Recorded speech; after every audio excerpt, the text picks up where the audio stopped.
Los manjares más exquisitos no siempre figuran en el menú, y los conocedores lo saben. Margaritas para gourmets, la sección pseudo culinaria de César Fuentes Rodríguez. Y sí, Margaritas para Gourmets no es ajeno al momento en que vivimos y el coronavirus invade todo lo que tocamos y todo lo que vemos en este momento. Así que hoy vamos a hablar de epidemias y pandemias, porque hay algunos que creen que esto de las epidemias es algo inédito o que nunca ocurrió antes. Pero ¿sabes qué pasa? Son pesadillas tan tremendas, tan importantes, que apenas pasan, las olvidamos y las enterramos en la memoria como si nunca hubiesen ocurrido. Y en realidad son flagelos que amenazan a la humanidad desde su misma concepción. Así que hoy vamos a hablar específicamente de ese tema. Vos fijate que parece que no dejaran rastros una vez que se erradican o se evaporan, pero cambian fisonomías de países, de continentes, de ciudades. Te voy a dar un ejemplo. En 1871, en Buenos Aires, estalló la fiebre amarilla, producida por un mosquito llamado Aedes aegypti. Nadie pensaba en aquella época que un mosquito iba a transmitir una enfermedad de semejantes proporciones, con 100 muertos al día, un colapso absoluto de los cementerios de la ciudad y de los lugares de atención. ¿Y qué pasó entonces? Los dos cementerios que había, uno en el norte y el otro en el sur, ubicado en el Parque Patricios, en lo que hoy es Parque Patricios, se vieron totalmente colapsados.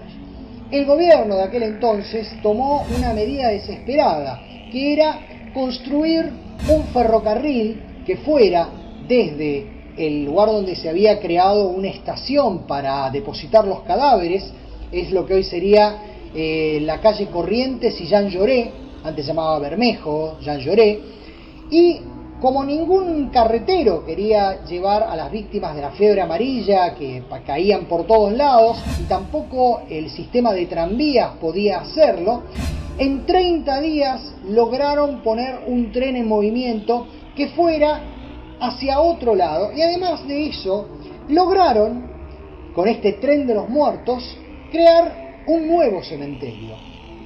Compraron unas hectáreas en las viejas quintas de los colegiales y se creó así el cementerio de la Chacarita, el más grande de la ciudad. Todo ello fue por la fiebre amarilla, así de increíble como suena. Hoy en día es nuestro cementerio de cabecera, por decirlo así. Y en aquel entonces, inclusive, un señor llamado Augusto Ringuelet, el cual tiene una localidad para el lado de La Plata, hoy en día, fue el encargado de montar en apenas 30 días este tren de los muertos, y no fue el único héroe de aquella ocasión, porque este tipo de tragedias sacan lo peor de las personas, pero también lo mejor de las personas. Y claramente fue lo que pasó aquí. Augusto Ringuelet, a la par de los obreros, durante 30 días estuvo luchando para que esto se hiciera realidad y los cadáveres pudieran transportarse hacia nuevos destinos, porque evidentemente el Parque Patricios estaba colapsado. Y hubo un héroe en particular, un maquinista.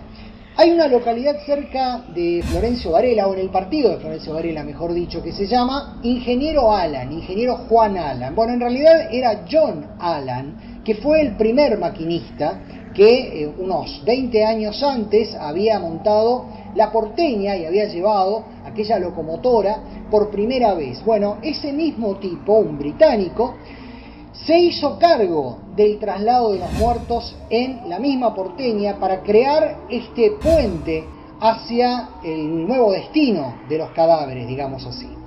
Bueno, lamentablemente a los 35 años fue también una de las víctimas de la fiebre amarilla y el Estado argentino le dejó a su viuda y a sus hijos apenas 6 meses de sueldo de el amigo Juan Allan, que así lo bautizaron. La localidad se llama Ingeniero Juan Allan, era maquinista por sobre todas las cosas. El punto es que se piensa que las guerras o que los desastres naturales o que algunos otros factores son más mortíferos que las epidemias y que las pandemias, y no es así exactamente, es más bien todo lo contrario, se llevan todas las palmas. las pandemias en materia de muertos. Por eso, hoy vamos a hacer un pequeño ranking de las epidemias y pandemias más mortales de la historia de la humanidad. Porque podemos hacer un top 10 y incluir al cólera, al tifus, a la gripe asiática, al ébola, al dengue, a la gripe de Hong Kong, que no es lo mismo que la asiática y que también sucedió en el siglo XX, pero realmente lo que nos importa es hacer un top 5 como para que te des cuenta de que realmente fueron terribles. En el puesto número 5, entonces, tenemos una enfermedad conocida por nosotros porque todavía tiene vigencia. Me refiero al SIDA. El SIDA, que probablemente haya sido de las más mortíferas de las sexuales, de las de transmisión sexual, más allá de la sífilis y de otras tantas, se cobró nada menos que entre 25 y 32 millones de vidas desde su señalamiento en 1981, más allá de llevarse a personalidades como el actor Rock Hudson o a nuestro adorado Freddie Mercury de Queen.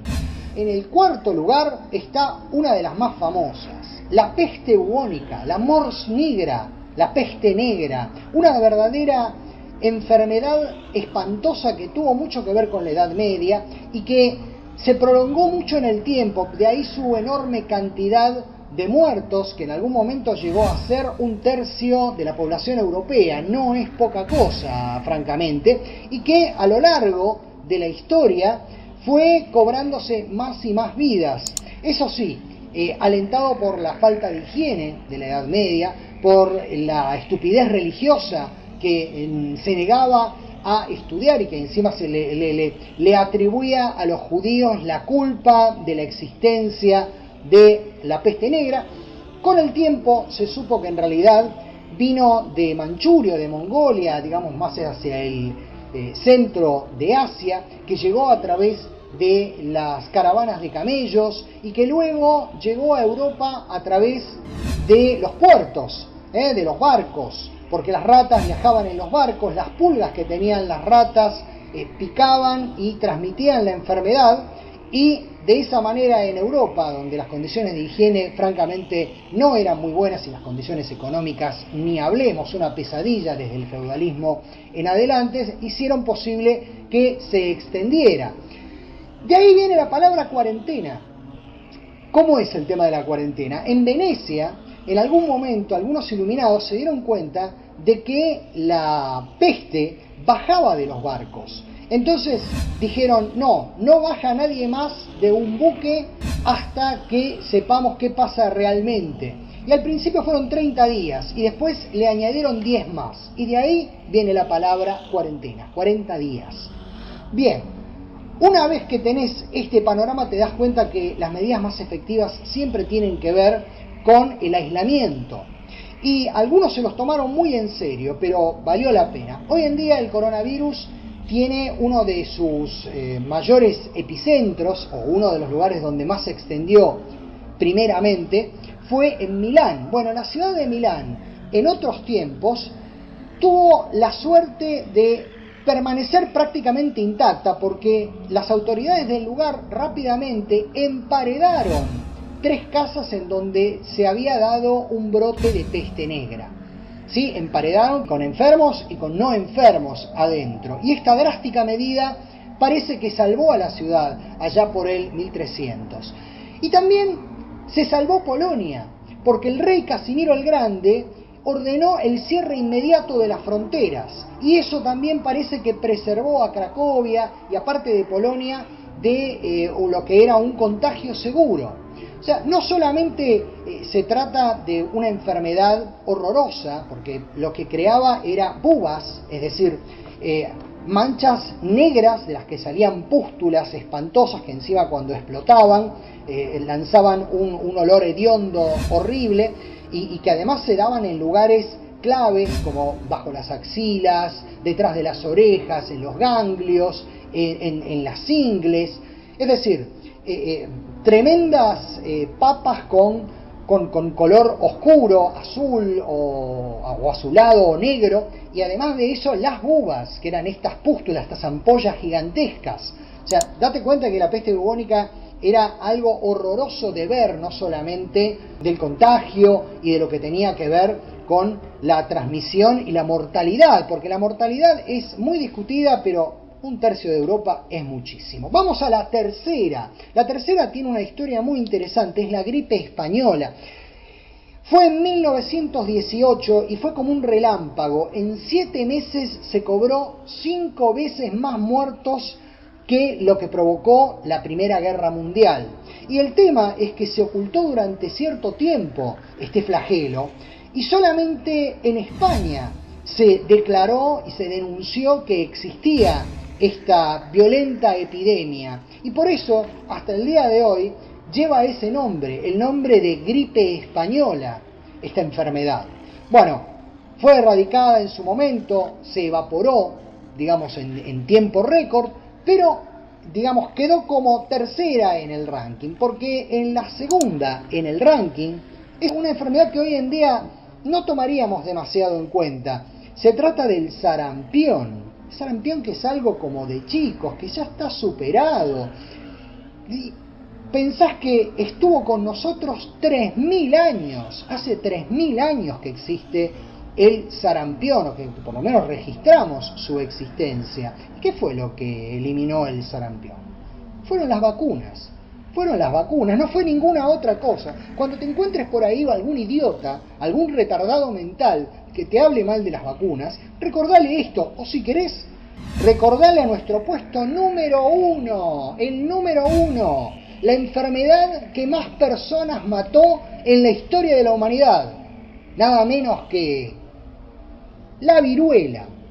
Otra que hoy consideramos como que ya ha pasado, claro, después de la vacuna antivariólica, obviamente ha pasado, pero hasta hace unos cuantos años no era un problema ya, porque las vacunas habían actuado. ¿Y sabés de qué manera?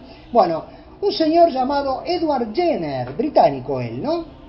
Este señor justamente descubrió que la gente que se contagiaba de la viruela tenía ciertos patrones determinados, pero había un grupo que nunca se contagiaba la viruela, que eran los tamberos, los tipos que trabajaban con las vacas, que ordeñaban las vacas. Entonces dijo, vamos a ver qué podemos hacer con esto, y tomó muestras del material de pústulas de las vacas y demás, y logró crear algo con ese mismo material que reaccionara a lo mismo, y creó, ¿sabes qué? Algo que viene de la vaca, la vacuna. De ahí viene la palabra vacuna viene de aquel esfuerzo tremendo de Jenner por crear algo que contrarrestara la mayor pesadilla en materia epidemiológica de la historia de la humanidad, mucho más que lo que hicieron Jesuses, Budas, Alás y otras quimeras que en realidad jamás han hecho nada más que envenenar el cerebro de la gente. En cambio, Edward Jenner, imagínate, tiene acá a unas cuadras, acá en la capital, tiene una cortada, le dedicaron una cortada, y sin embargo es uno de los mayores benefactores de la historia humana.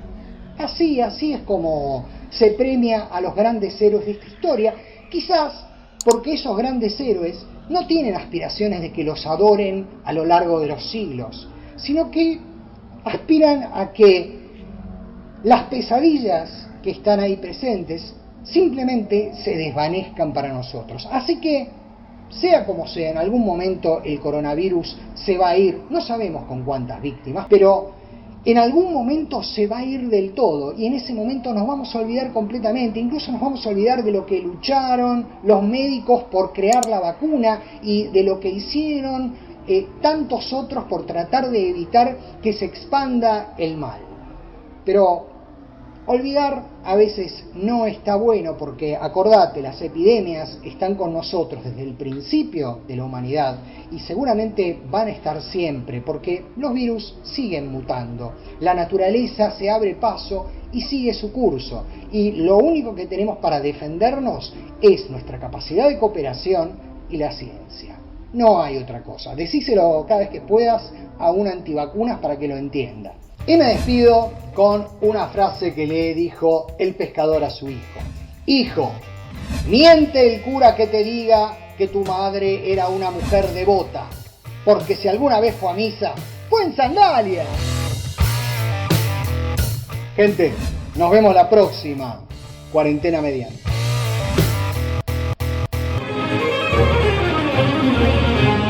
Ya no sos mi Margarita, ahora te llaman Margot.